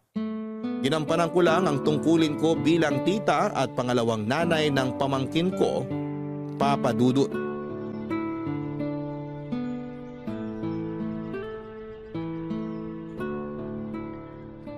Hungary Street. Saan kaya banda dito yung bahay ni Nasita? Alam ko nasa Hungary Street yung address nila pagpasok dito sa subdivision na to eh. Baka dito na sila sa pangalawang kanto. Ay, parang ito na nga yung black na gate na sinasabi ni Joy nung minsan makausap ko siya sa video call. Si Joy yun ah. Joy! Joy! Si Tita Rina mo to! Tita Rina? Oo, ako nga to! Buksan mo na tong gate! Opo, tita. Eto po, binubuksan ko na po tong gate. Pasok po kayo, tita. Joy! Pamangkin ko! Sobrang na-miss kita! Payakap nga ako! Tita, na-miss ko po kayo. Sobra-sobra po. Kumusta ka rito kasama ng daddy at tita Sita mo? Maayos naman po ako dito. Inahalagaan ka ba nila ng mabuti? Opo, palagi po sila naghahanda ng mga paborito kong pagkain. Lalo na po yung fried chicken. Talaga? Pati ang tita Sita mo mabait ba sa'yo? Opo. Mabait naman po siya sa akin. Siya po yung palagi kong kasama kapag wala po si daddy dito sa bahay. Siya rin po yung palaging nag-aasikaso sa akin dito. Mabuti naman kung ganon. Nag-aalala talaga ako kasi baka hindi ka nila inaalagaan ng mabuti. Huwag po kayong mag-alala sa akin, tita. Kaya ko rin naman pong alagaan at asikasuhin ang sarili ko. Alam ko naman yun. Pero dapat ginagawa pa rin nilang responsibilidad nila sa'yo. Joy! Hindi ka pa rin ba tapos magdilig? Gising na po pala si Teka. Tita Sita. Sino yung kausap mo dyan Inutusan sa ka ba gate? niya magdilig ng mga halaman sa may harapan ng bahay niya? Opo, kasi ang sabi po niya, masakit daw po yung ulo niya. Kaya matutulog daw po muna siya sandali. Rina? Anong ginagawa mo dito? Dinadalaw ko lang ang pamangkin ko. Pero di ba may usapan tayo? Tita Sita, wag na po kayong magalit kay Tita Rina. Matagal ko na rin naman po siyang gustong makita eh. Pwede ba huwag kang sumasabat kapag nag-uusap ang matatanda? Bastos ka talagang bata, no? Sita, huwag mo nga sinisigawan ng ganyan ang pamangkin ko. Totoo naman ang sinabi ko, ah. Ano bang tawag mo sa batang nakikisali sa pag-uusap ng matatanda? Di ba kabastusan yon? Pero wala ka pa rin karapatan na sigaw-sigawan siya. At ano naman sa tingin mo ang karapatan mo? Baka nakakalimutan mo na nandito ka sa harap ng pamamahay ko. Tita Rina, Tita Joy, wag na po kayong mag-away. Pumasok ka na nga lang sa loob ng bahay, Joy. Kasi nakikisali ka sa pag-uusap namin ng talakera mong tita. Kung may talakera man dito, ikaw yon at hindi ako. Kahit magsukatan pa tayo ng bibig dito, doble ang laki ng bibig mo sa bibig ko. Ang kapal talaga ng mukha mo magsalita ng ganyan. Baka gusto mong ipabarangay kita ngayon na. Tita Sita, huwag niyo na pong ipapabarangay si Tita Rina. Tumigil ka na nga sa kakaiyak mo diyang bata ka at pumasok ka na sa loob ng bahay. Pasok! Pero gusto ko pa po makausap si Tita Rina. Sige na, pumasok ko na muna sa bahay niyo, Joy. Mukhang hindi titigil kakatalak yung tita Sita mo hanggat hindi mo siya sinusunod. Sige po, Tita. At ikaw, umalis ka na rin dito bago pa ako tumawag ng barangay tanod. Matuto ka rin sanang tumupad sa usapan para hindi nagugulo yung isip ng bata. Papa Dudut, pinilit ko namang maging okay mula nang mawala sa pangangalaga ko si Joy. Pero hindi talaga ganon kadali ang lahat dahil nakasanayan ko nang kasama siya sa bawat oras na lumilipas noon sa buhay ko. Nung mawala nga siya sa bahay ay napapatanong ako sa sarili ko kung para saan at para kanino ba ako dapat na mabuhay. Mabuti na lang din at nandyan pala ang kaibigan kong si Josh para aliwin ako kahit papaano. Siya ang nagpapaalala sa akin na may sariling buhay ako na dapat asikasuhin. Tinawagan naman ako ni Kuya Ronald at pinagsabihan tungkol sa nangyaring pagpunta ko sa bahay nila. Ayaw niya na raw sanang maulit yon dahil parang nagugulo lang daw talaga ang isip ng bata. Pero paminsan-minsan naman ay pinapakiusap niya sa akin si Joy kapag tumatawag siya sa akin. Baka sa boses ng pamangkin ko ang pananabik niya na makita ako dahil palagi siyang nagpipigil na maiyak noon. Nangako naman ako sa kanya na dadalawin ko ulit siya. At hindi ko lang nagawa yon kaagad kasi naging busy din ako sa online business ko. Nangako rin ako na bibilhan ko siya ng mga bagong keychain sa oras na dumalaw ulit ako. Kahit papaano'y narinig ko ang pagka-excite noon sa boses ng pinakamamahal kong pamangkin, Papa Dudut.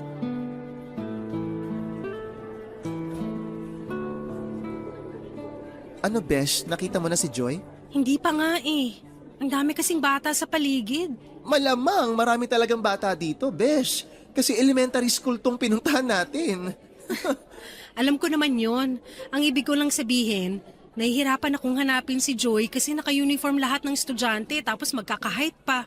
Talasan mo na lang ang paningin mo, baka nandyan lang yun sa paligid. Pero buti talaga pinapasok tayo ng guard kanina, no? Bakit nga naman tayo hindi pa papasukin? Nag-iwan naman tayo ng ID sa guard kanina, kaya walang reason para hindi nila tayo papasukin. Sa bagay, tama ka naman dyan.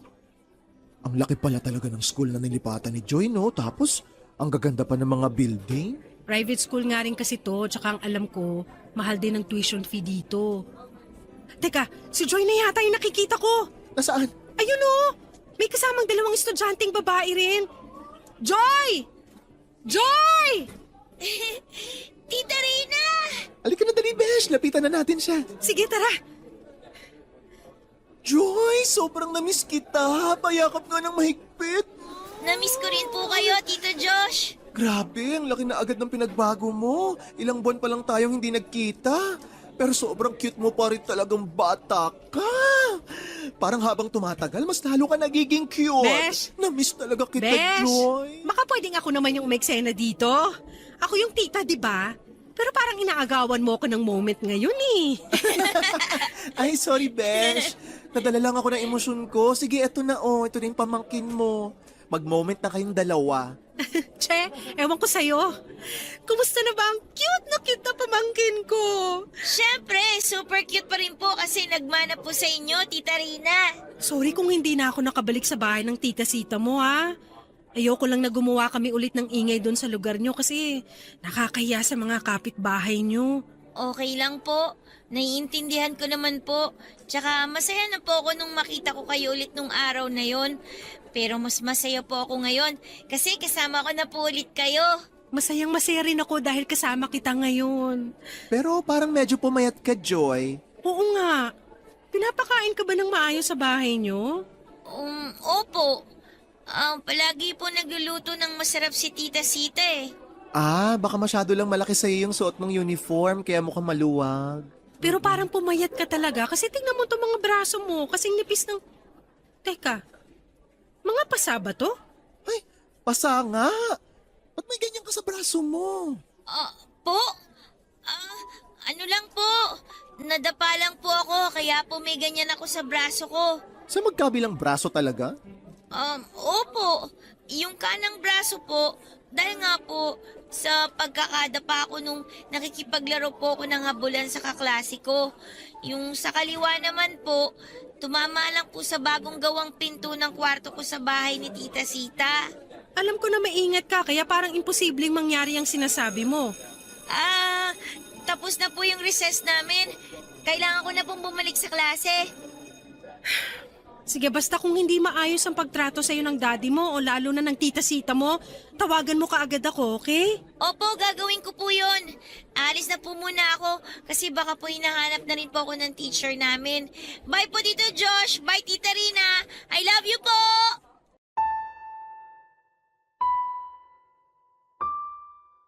Papadudot hindi na ako tumanggi nang mag-decide sina Kuya Ronald at Sita na doon malapit sa kanila magpatuloy ng pag-aaral si Joy.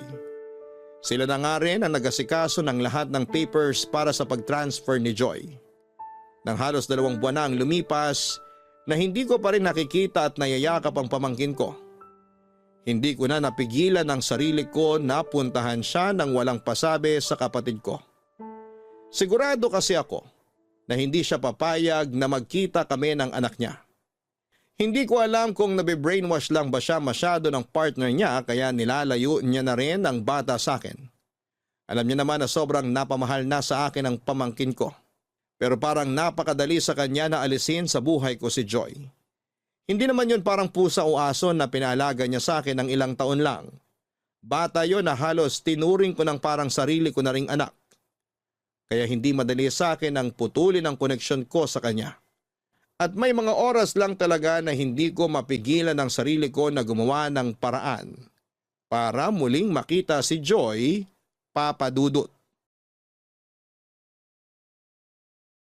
Papa Dudut, hindi ko alam kung masyado lang ba akong nag-overreact nang muli kong makita si Joy sa bago niyang school.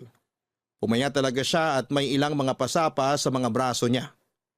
Kilala ko siya na maingat pagdating sa sarili niya at hindi siya lampa at hindi basta nadadapa o nabubunggo sa kahit na anong parte ng bahay. Kaya labis ang pagtataka ko nang sabihin niyang nakuha niya yon dahil may ilang beses siyang nadapa at nabunggo sa bagong gawa na pinto ng kwarto niya.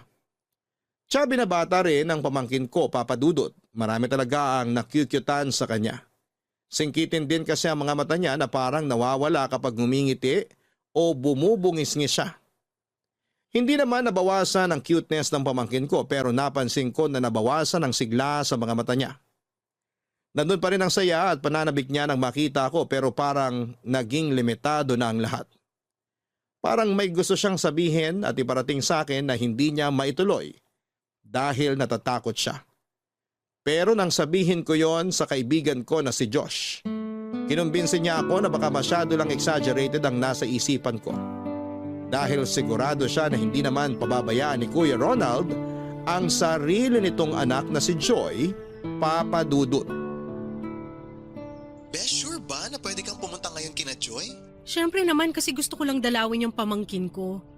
Hindi porke tita lang ako wala na akong karapatan na makita siya. Alam ko naman yun, pero baka kasi maulit yung nangyari dati. Anong dating sinasabi mo dyan? Yung kinuwento mo sa akin na muntik na kayo magkabarangay ng soon-to-be hipag mo na talakera. Alam mo ngayon pa lang, pinagdadasal ko nang hindi ko siya maging hipag. Ay, Besh, tutulungan kita dyan. Kasi malay mo, ako pala talaga yung nakatakdang maging soon-to-be hipag mo. Baliw! Malay mo lang naman. Matagal ko na kayang bet yung kuya mo. Hindi niya lang talaga pinapansin ang beauty ko. Pero Besh, remind lang kita ha, huwag kang gagawa ng iskandalo dun sa kanila, please. Hindi nga promise. Nag-ipon ako ng mahaba-habang pasensya para sa talakerang yun. Okay, very good ka dyan. Malapit na rin ako sa bahay nila. Ibababa ko na tong tawag, Besh. Balitaan mo na lang ako mamaya kung nagkabaranggayan na kayo ha. Joke! Che, sige na, bye! Bye!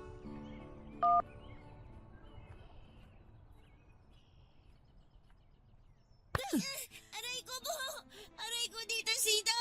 Huwag niyo na po ako paluwain ng tsinelas niyo! Masakit na po ang puwet ko!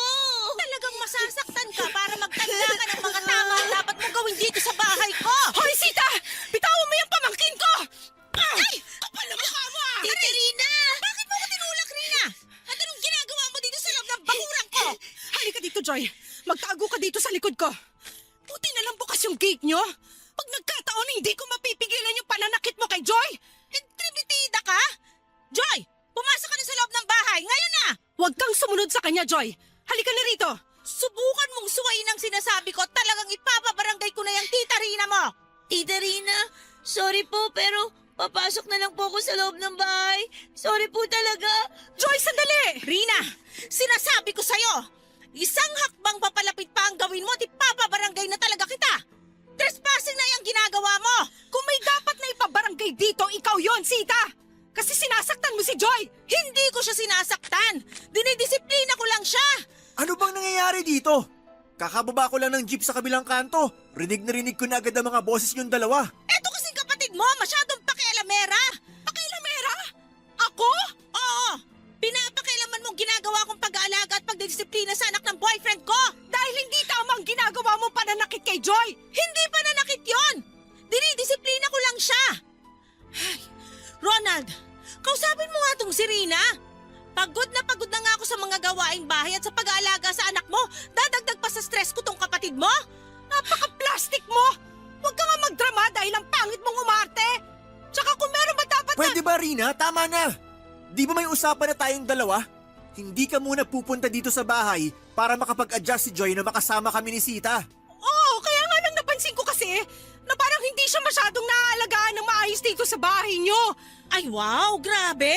Sobrang perfect mo namang tita para sabihin yan! Wala ako sinabing perfect akong tita. Rina, sabi ng tama na eh. Pinalampas ko ng unang beses na nanggulo ka dito nang wala ako. At hindi ko nahahayaan na maulit pa yon. Isang beses pa na pumunta ka dito sa bahay ni Sita, papayag na ako sa gusto niya. Nasa Cebu na kami tumira para mas lalo kaming mapalayo sa'yo. Kaya tigilan mo ng panggugulo sa amin ng anak ko. Kung ayaw mong tuluyan ko siyang ilayo sa'yo. Papadudot kung may matigas na pamalo lang akong hawak na mga oras na yon na nakita kong sinasaktan ni Sita si Joy. Baka hindi ko na napigilan ang sarili ko na ihampas yon sa babaeng yon. Ni minsan ay hindi ko nagawang saktan ang pamangkin ko. Kahit ang sigawan siya para pagalitan noon ay hindi ko rin ginawa. Palagi akong mahinahon sa tuwing pinagsasabihan ng pamangkin ko kapag may nagawa siyang pagkakamali. At napakasakit para sa akin na makita na sinasaktan siya ng ibang tao. Gusto ko na nga halos tumawag sa barangay noon o ng pulis kung pwede lang ng mga oras na yon. Pero pinigilan ko ang sarili ko lalo na nang takutin ako ni Kuya Ronald na ilalayo nila sa akin si Joy sa oras na gumawa ako ng gulo. Sobra ang galit at gigil na naramdaman ko noon na sobra ko ring pinigilan. Ayokong dumating sa point na tuluyang malayo sa akin si Joy. Nang pumasok na si Sita sa loob ng bahay ay saka lang ako mas huminahon noon. Dahil kumalma na rin si Kuya Ronald sa pakikipag-usap niya sa akin. Muli niyang pinaliwanag na ginagawa lang ni Sita ang responsibilidad nitong disiplinahin ng bata. Ang sabi ko naman may tamang paraan ang pagdidisiplina at hindi kasama doon ang ginagawa ng girlfriend niya. Kakausapin niya na lang daw si Sita para iwasan na maging pisikal ang pagdidisiplina kay Joy. Uminahon lang din ako sa pakikipag-usap kay Kuya Ronald nang sabihin niya. Napapayagan niya na magstay sa akin sa bakasyon si Joy Papadudot.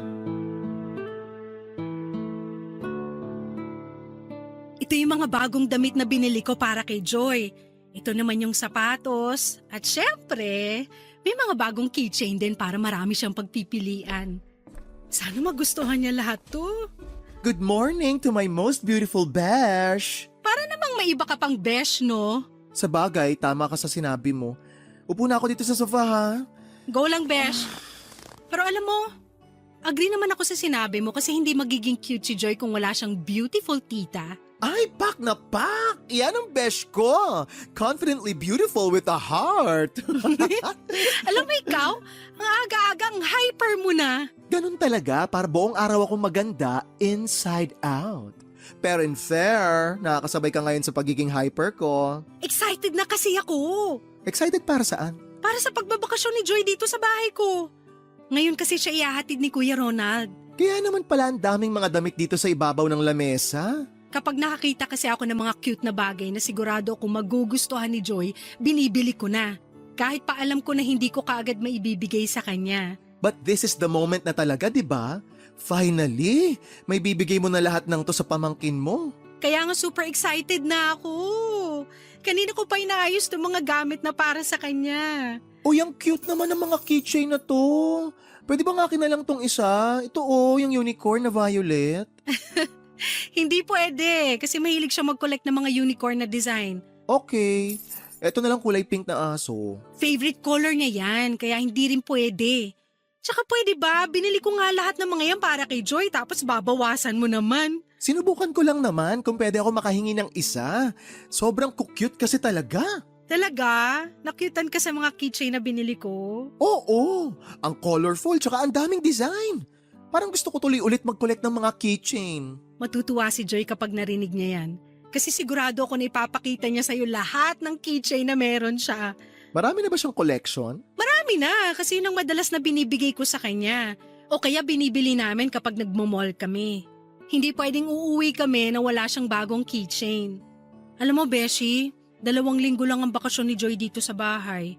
Kaya pinlano ko ng mabuti lahat ng mga gagawin namin. Oh, nakakatuwa naman. Sigurado ako masusulit niya yung 2 linggo na yan. Gagawin ko ang lahat para maging masaya siya sa bawat araw niya na kasama ko.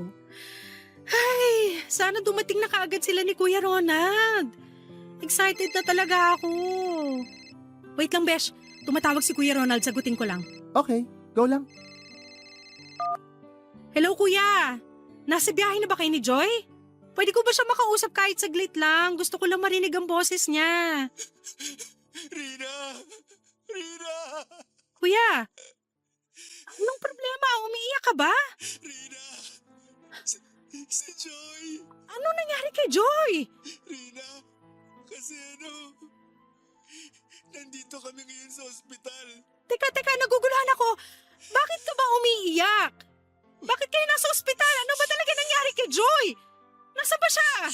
Ipakausap mo nga siya sa akin, Kuya. Wala na si Joy.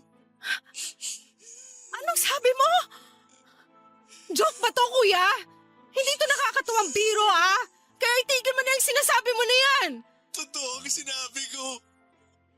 Wala na si Joy. Umalis lang ako saglit para ipaayos ang baterya ng sasakyan ko. Tulog si Sita sa kwarto niya at nag-aayos naman si Joy ng gamit niya. Pero pagbalik ko namumutla na si Joy at hindi na siya humihinga. Rina, wala na palang laman yung puffer niya. Kaya nang inatake siya ng hika. Wala na siyang kahit na anong magamit para makahinga ng maayos. Hindi! Hindi totoo yan! Dinala ko siya kahit sa ospital pero hindi na siya nailigtas pa ng mga doktor. Rina, sorry. Sorry. Hindi! Hindi ako naniniwala! Hindi totoo yung sinasabi mo, Kuya Ronald! Hindi!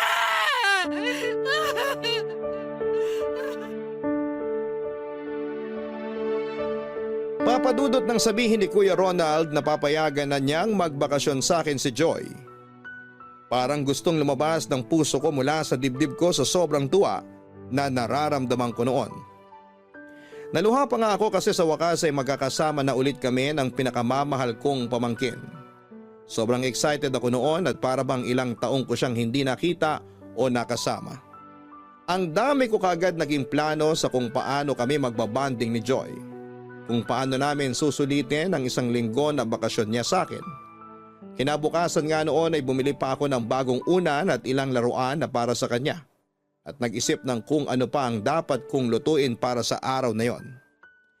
Nang umaga na hinihintay ko ang pagdating ni Kuya Ronald at Joy sa bahay ay gusto ko nang hilahin ng oras. Kung pwede lang para makasama ko na ulit ang pamangkin ko. Excited na ako sa mga yakap, halik at kwento niya na alam kong excited din siyang i-share sa akin. Kaya nang tumawag si Kuya Ronald, ine-expect ko na napapunta na sila sa bahay ko. Na makakasama ko na ulit ang pamangkin ko. Pero kabaliktaran pala ang nangyari. Dahil isang napakasamang balita ang dumating sa akin. Ang balita na halos magpasabog ng puso ko sa sobrang sakit na nararamdaman ko. Ni minsan sa buhay ko ay hindi ko naisip na pwedeng mangyari na maunang mawala sa akin ang pamangkin ko. Ang mas masakit pa doon ay nawala siya na parang hindi pa niya oras. Oo, naniniwala ako na hindi niya pa oras na iwan ako nang mamatay siya. Nangyari yon nang dahil sa naging kapabayaan ng mga nakapaligid sa kanya. Kaya hanggang sa mga oras na ito ay hindi ko pa rin mapigilan ang mga luha na tumulo habang tinatapos ang sulat ko na ito. Dahil ramdam ko pa rin ang bigat at sakit ng pagkawala ni Joy sa buhay ko. At sana sa pamamagitan ng sulat na ito ay mabawasan kahit papaano ang bigat na nararamdaman ko. Sana rin ay dumating ang oras na matanggap ko na kahit kailan ay hindi ko na siya muli pang makakasama. Maraming salamat po sa oras na binigay ninyo para basahin ang sulat ko. Ang inyong forever kapuso at kabarangay, Rina. Kailanman ay hindi magiging madali ang pag-usad lalo na sa mga taong nawala ng minamahal. Ilang buwan o taon man ang lumipas, para sa atin ay parang kahapon lang ang mga nangyari. Kaya take your time pagdating sa pagluluksa at pag-move on, Rina. Pero wag mo rin kakalimutan na alagaan ang sarili mo. Naniniwala ako na kung nasaan man ang pamangkin mong si Joy ngayon, Hindi niya gugustuhin na makita ang gabi-gabi kang umiiyak nang dahil sa kanya. Unti-untiin mo ang pagtanggap na nasa mabuting kalagayan na si Joy at mas mapapanatag siya sa oras na matanggap mo ang pagkawala niya at tuluyang maging maayos na ang buhay mo. Hanggang sa muli, ako po ang inyong si Papa Dudut sa mga kwento ng pag-ibig, buhay at pag-asa sa Barangay Love Stories #1.